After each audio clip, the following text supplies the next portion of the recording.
Hi friends, വൈകുന്നേരം ആകുമ്പോൾ എല്ലാവർക്കും വിശക്കും. അപ്പം ഞാനിവിടെ ഇരുന്ന് എപ്പി എടുത്തിട്ട് എപ്പി ഉണ്ടാക്കാം എന്ന് വിചാരിച്ചിട്ട് അങ്ങനെ ഞാൻ മുട്ടയെടുത്തു, എപ്പി എടുത്തു. പിന്നെ ഞാൻ ഇന്ന് യൂസ് ചെയ്യാറുള്ള കുറച്ച് പൊടികളും സെർച്ച് ചെയ്തു. അങ്ങനെ ഞാൻ ഒരു കണക്കിന് കുരുമുളക് പൊടി കണ്ടുപിടിച്ചെടുത്തു.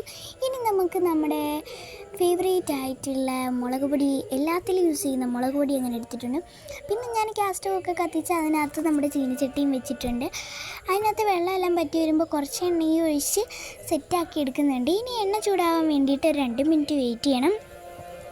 പിന്നെ അതിനകത്തേക്ക് നമ്മൾ ഒരു മുട്ട എടുത്ത് പൊട്ടിച്ചൊഴിക്കുന്നുണ്ട്. മുട്ട പൊട്ടിച്ച് വെച്ചിട്ട് തോനെ നേരം അതിൽ ഇട്ടേക്കില്ല കേട്ടോ. ഇട്ടിരുന്നാൽ അത് മുട്ട പൊരിച്ച് തിന്നുന്ന ആ ഒരു രീതിയിലായിപ്പോവും. അങ്ങനെ പിന്നെ നമ്മൾ നിർത്താതെ അങ്ങ് ഇളക്കി കൊടുക്കുക.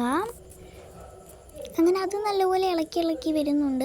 പക്ഷേ അതിൻ്റെ ഇടയ്ക്കലത്തെ ഒരു ലുക്ക് കണ്ടിട്ട് എനിക്ക് തോന്നിയത് ഞാനിപ്പോൾ ആക്കി ഇത് കുറുക്കാക്കുമെന്നാണ്.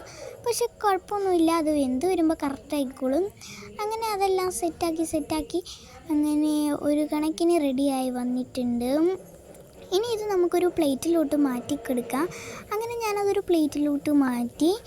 ഇനി നമുക്ക് അതവിടെ മാറ്റി വെച്ചിട്ട് ആ ചീനിച്ചട്ടിയിൽ കുറച്ച് വെള്ളം ഒഴിച്ച് എടുക്കാം.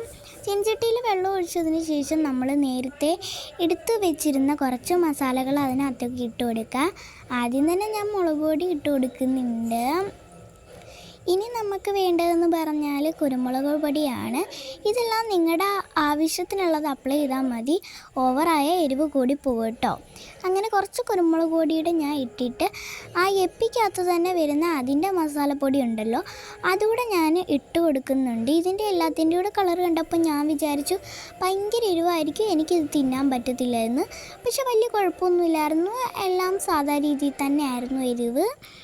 പിന്നെ അതിനകത്തേക്ക് നമ്മുടെ മാഗി ഇട്ട് കൊടുക്കുന്നുണ്ട്. മാഗി ഞാൻ ആദ്യം തിരിച്ചിടാൻ നോക്കിയപ്പോൾ ജസ്റ്റ് ഒന്ന് ചീറ്റിപ്പോയി. പിന്നെ ഞാൻ രണ്ടാമത് തിരിച്ചിട്ടപ്പോഴത്തേക്കും എല്ലാം കറക്റ്റായി. പിന്നെ ഞാൻ അവിടെ ഇവിടെ എല്ലാം കുത്തി അതിനെ അങ്ങോട്ട് ഉടച്ചെടുക്കുന്നുണ്ടായിരുന്നു. നിങ്ങൾ ഒരുപാട് ഇങ്ങനെ ഇട്ട് ഇളക്കുകയാണെന്നുണ്ടെങ്കിൽ അത് ഉടഞ്ഞു വരും. പക്ഷേ ഈ മാഗി നമ്മൾ സീരിയലിൽ, സിനിമയിൽ, പരസ്യത്തിലൊക്കെ കാണുന്നില്ലേ, കറക്റ്റ് അതേപോലെ ആ ഒരു സ്പൂണിലെടുത്ത് തിന്നാൻ പറ്റില്ല. അതുകൊണ്ട് നിങ്ങൾ സൂക്ഷിച്ച് എടുക്കുക. അങ്ങനെയാണെന്നുണ്ടെങ്കിൽ സെറ്റായി വരും. പിന്നെ അത് ഏകദേശം റെഡി ആവാറൊക്കെ ആയപ്പോഴത്തേക്കും ഒന്ന് വേവാൻ വേണ്ടിയിട്ട് അടച്ചു വെച്ചു. പിന്നെ 1 മിനിറ്റ് അങ്ങനെ വെച്ചിട്ട് അതെടുത്ത് ഒന്ന് ഇളക്കി കൊടുത്തു. അപ്പം മാഗി ഏകദേശം റെഡി ആയി കഴിഞ്ഞു. ഇനി അതിനകത്തേക്ക് നമ്മൾ നേരത്തെ എടുത്ത് മാറ്റി വെച്ചിരുന്ന മുട്ട ഇടാമെന്ന് വിചാരിച്ചിട്ട് അങ്ങനെ മുട്ട ഞാൻ എടുത്തു. നമുക്കിത് അതിലേക്ക് ഇട്ട് കൊടുക്കാം.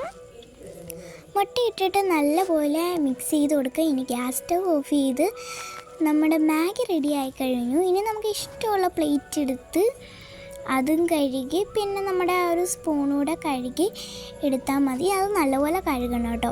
ഞങ്ങനെ 2 പ്രാവശ്യമൊക്കെ എല്ലാം കഴുകി എടുക്കുന്നുണ്ട്. അങ്ങനെ അതെല്ലാം 2-3 പ്രാവശ്യം കഴുകിയതിന് ശേഷം നമ്മുടെ ഒരു പ്ലേറ്റിലേക്ക് മാഗി ഇട്ട് കൊടുക്കുന്നുണ്ട്. ഇനി നമുക്കിതൊന്ന് ടേസ്റ്റ് ചെയ്ത് നോക്കാം. ഈ ഒരു മാഗി അല്ലെങ്കിൽ എപ്പി ഇതൊക്കെ ഇഷ്ടമുള്ളൊരു വീഡിയോയ്ക്ക് ലൈക്ക്, സബ്സ്ക്രൈബ് ഒക്കെ തന്നെ ചെയ്യണേ കൂട്ടുകാരെ.